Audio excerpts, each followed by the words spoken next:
தமிழகத்தில் அடுத்த 4 நாட்களுக்கு கோவை மாவட்டத்தின் மலைப்பகுதிகள் மற்றும் நீலகிரி மாவட்டத்தின் ஓரிரு இடங்களில் கன முதல் மிக கனமழையும், திருநெல்வேலி மாவட்ட மலைப்பகுதிகள், தேனி, திண்டுக்கல், தென்காசி, கன்னியாகுமரி ஆகிய மாவட்டங்களில் ஓரிடங்களில் கனமழை பெய்யும் என்று சென்னை வானிலை ஆய்வு மையமானது எச்சரித்துள்ளது.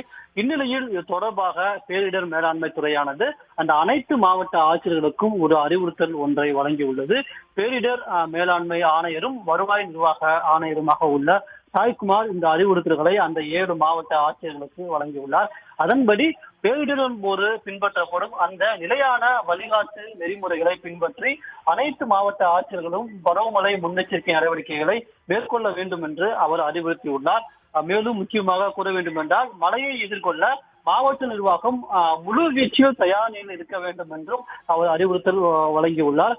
இதே போன்று பேரிடர்களை எதிர்கொள்ளும் நேரத்தில், மழை பெய்யும் நேரத்தில் எதிர்பாராத ஏதாவது பேரிடர் நிகழ்வு ஏற்பட்டால் உடனடியாக இந்த மாநில அரசுக்கு, அதாவது மாநில பேரிடர் மேலாண்மை மையத்துக்கு தகவல் அளிக்க வேண்டும் என்று தெரிவித்துள்ளார். மிகவும் குறிப்பாக கூற வேண்டும் என்றால், இந்த 7 மாவட்ட ஆட்சியர்கள் அனைத்து துறைகளுடன் இணைந்து இந்த மழையையும் இந்த மழை காலத்தில் ஏற்படும் அந்த பேரிடர் கால அந்த விபத்துகளையும் எதிர்கொள்ள தயார் நிலையில் இருக்க வேண்டும் என்றும் அதற்கான பணிகளை மேற்கொள்ள வேண்டும் என்றும் வருவாய் மற்றும் பேரிடர் மேலாண்மை ஆணையர் இந்த அனைத்து மாவட்ட ஆட்சியர்களுக்கும் அறிவுறுத்தலை வழங்கியுள்ளார்.